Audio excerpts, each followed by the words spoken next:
dan tidak sama. Ini saya baru informasi ya, dan ini dari masyarakat.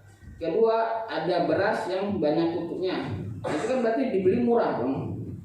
Yang ketiga, jumlah itu tidak sampai 200.000. Ada yang menghitung-hitung ya, saya nggak ngitung ya. Ini informasi yang beredar di media sosial, mungkin bapak-bapak bisa lihat. Kalau jumlahnya itu, tapi saya pernah lihat juga di media, itu bahwa Kadis Dinsos juga menyatakan bahwa itu untuk biaya penyebaran dan bungkus lain-lain. Saya pikir kalau sampai sekitar 30-40 ribu itu mubazir Pak. Kalau kali 25.000 itu berapa miliar? Berapa ratus juta? Kenapa tidak dikasih bentuk uang? Itu juga pertanyaan buat saya, ya kan? Yang kedua, kenapa tidak ada transparansi ketika penyaluran bantuan ini tidak melibatkan masyarakat? Kalaupun ada unsur masyarakat, itu bukan yang independen. Itu semua di bawah Dinsos, PSM, TKSK, ya kan? Kenapa? Itu semua asuhan Dinsos. Tapi masyarakat yang independen tidak dilibatkan di sini. Itu juga menyebabkan kecurigaan. Kita tidak menuduh, tapi menyebabkan kecurigaan. Ada apa ini, ya kan? Nah, yang terakhir, anggaran-anggaran sosial yang lain itu terkait penyaluran dari donasi. Itu kemana saja? Kurang lebih kayak gitu. Jadi poinnya, yang satu terkait tadi, kenapa tidak berbentuk uang? Dan untuk memubazirkan yang ratusan juta itu. Kedua, kenapa tidak ada masyarakat dilibatkan dalam penyaluran bantuan sosial? Masyarakat independen di sini ya, karena unsur masyarakat seperti PSM lain kita tahu lah itu di bawah Dinsos semua dan mereka pasti manut.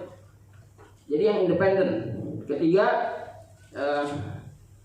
kemana saja disalurkan dan dari mana sumber yang masuk untuk donasi dan dikeluarkannya? Kurang lebih kayak gitu. Terima kasih atas waktunya. Wassalamualaikum warahmatullahi wabarakatuh. Oke, selanjutnya Bu Nunung. Dan terakhir Pak Deden dalam tema dana Covid. Nanti tahap selanjutnya Pak Bupati kita harus lanjutkan di terkait SPD. Silakan Bu. Oke, assalamualaikum warahmatullahi wabarakatuh. Yang terhormat Pak Bupati, juga Pak Sekda, Pak Kadis Kominfo, Pak Kadinkes, Ibu Kadinkes dan juga Pak Kepala BPKAD. Saya akan menyambungkan dari paparan Pak Nanang dengan Pak Amar.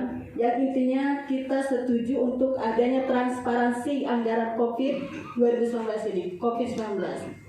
Kita semua tahu ketika ada wabah pandemi COVID, semua anggaran dari mulai APBN dan APBD itu semuanya dialihkan kepada untuk COVID, baik APBN dan APBD. Nah, yang jadi pertanyaan, pengalihan ini transparansinya sejauh mana? Ketika ada anggaran APBD yang senilai 75 miliar, itu semua pemangkasan dari semua SKPD dialihkan untuk COVID, itu seharusnya ada transparansi. Ini rasanya seperti apa? Pengalihannya kemana aja? Sampai sekarang kan belum ada. Jadi kita sepakat untuk adanya keterbukaan dari pihak pemerintah. Sampai sejauh mana anggaran yang dialihkan kepada COVID ini terrealisasi? Terrealisasinya kemana? Ketika ada pengadaan alat-alat kesehatan, ketika ada suntikan alkes dari APBN dan APBD provinsi, apakah dari APBD daerah yang dialokasikan untuk alkes itu dialihkan kembali atau tetap untuk pembelian alkes? Nah, ini kan semua jadi pertanyaan. Juga termasuk kepada katanya untuk penyembuhan dan penyembuhan warga yang terpapar COVID. Nah, ini sejauh mana? Apakah mereka juga benar-benar dijamin untuk penyembuhannya dari mulai makanannya yang terjamin 4 sehat 5 sempurna, yang termasuk juga suntikan vitamin yang dapat meningkatkan imunitas, dan juga katanya untuk pembelian obat. Nah, apakah obat COVID ini kan selama ini belum ada. Nah, ini kemana larinya anggaran tersebut? Jadi mungkin itu Pak, kita sepakat untuk adanya transparansi anggaran. Jadi harus jelas anggaran tersebut untuk dipakai apa saja. Demikian Pak. Assalamualaikum warahmatullahi wabarakatuh. Pak Deden.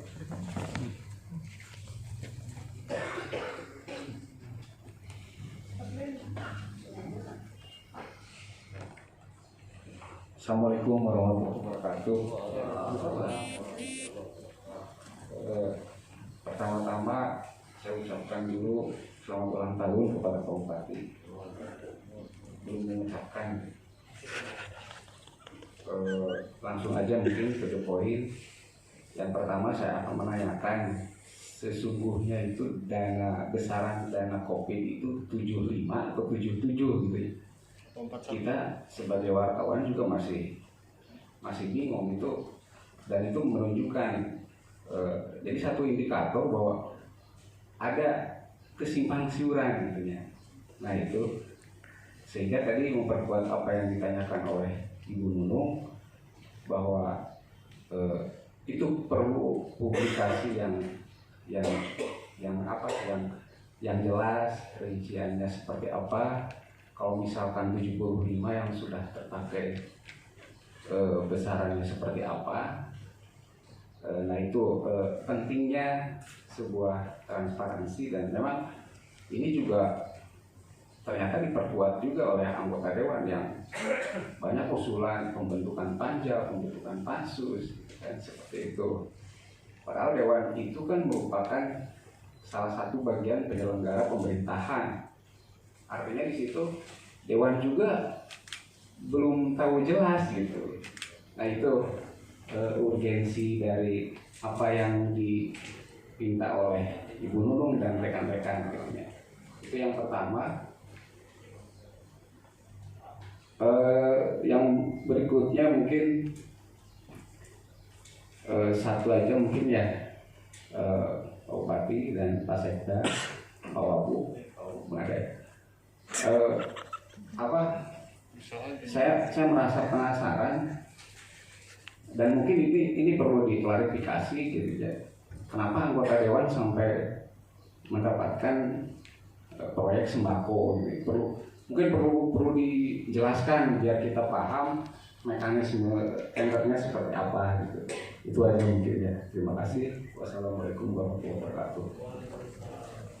Istrinya bukan anggota dewan. Ya, terima kasih Hidup Cartong. Pak Nanang, Pak Ahmad, Bu Nunung, dan Pak Deden yang barusan menyampaikan pertanyaan-pertanyaan yang kalau saya simak semuanya minta transparan dalam informasi. Yang dalam informasi ini pasti berisi di dalamnya dari mana, dipakai untuk apa, lalu bertanggung jawabannya bagaimana. Makanya ke sana. Terima kasih atas koreksinya, dan mohon maaf apabila koreksi yang saudara-saudara sampaikan alhamdulillah hanya benar. Ada yang terlalu bulat, terlalu seolah-olah atau tendensius kepada kami, seolah kami ini kurang jujur. Pertama, saya langsung jawab saja sebelum saya memaparkan ini semua. Insya Allah Pak, dalam penanganan COVID-19 maupun di luar suasana penanganan COVID-19, kami ingin menjadi insan-insan yang jujur. Kami semuanya insan yang memiliki keimanan dan pegang teguh kepada nilai-nilai agama yang insya Allah cukup kuat. Sebagai manusia biasa yang penuh godaan mungkin, tapi saya sebagai bupati sering menyampaikan kepada seluruh jajaran untuk kehati-hatian. Apabila kedapatan ini tentu ada mekanisme penyelidikan, penerapan sanksi, sampai yang terkait pun untuk pemecatan dan lain sebagainya, bahkan tidak terindikasi. Kalau ada indikasi yang sangat kuat, kami siap diperiksa oleh apapun juga, termasuk untuk masuk ke ranah hukum. Dan saya sampaikan kepada semua aparatur bahwa apabila itu terjadi, itu tanggung jawab mutlak pribadi masing-masing. Itulah, itu garis besarnya. Kembali kepada pokok persoalan bahwa terima kasihlah, saya anggap apapun yang Bapak sampaikan, itulah. Saya tidak punya rasa bagaimana enggak. negara 15 seolah-olah saya ini hari ini sedang menjadi bagian yang diinginkan. Konsekuensi logis dalam jabatan apapun juga, konsekuensi logis di era keterbukaan seperti sekarang, transparansi, keterbukaan, dan lain sebagainya, itu hanya mungkin, mohon maaf kalau kemarin ada sumbatan-sumbatan. Tapi menurut saya, ada saat-saatnya kami akan menyampaikan kepada publik melalui mekanisme pemerintahan. Kalau sehari ini kami menyampaikan, mekanisme pemerintahan yang akan kami sampaikan melalui tentu saja melalui mitra kami di DPRD. Kalau hari ini sifatnya hanya parsial 1, 2, 3, kita sampaikan kepada pimpinan dewan. Sekaligus menjawab sehingga muncul pertanyaan, wacana-wacana dari mitra kami DPRD, dipansus, dipanjatkan, enggak.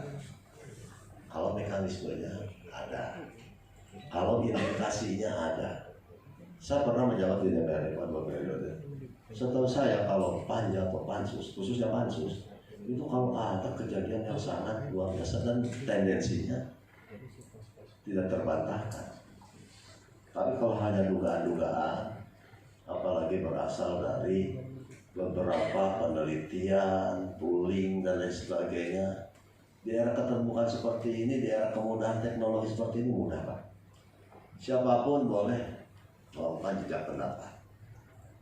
Padahal sesuai dengan aturan, yang berhak melaksanakan jejak pendapat dan lain sebagainya itu harusnya lembaga-lembaga yang berdiri resmi, yang legalitasnya jelas. Tapi kalau ada lembaga-lembaga lain atau disebut saja perorangan maupun siapapun juga, maka ini era transparansi yang sulit dibendung, dibatasi oleh ruang dan waktunya. Itu sekat Pak. Dan ini bisa dilaksanakan dengan mudah, murah. Namun kembali lagi kepada tanggung jawab moral. Karena yang akan kita beritakan, yang akan kita publish ini mengandung konsekuensi logis, berbagai macam tafsir dan pendapat di masyarakat. Kalau saja benar pun, better best.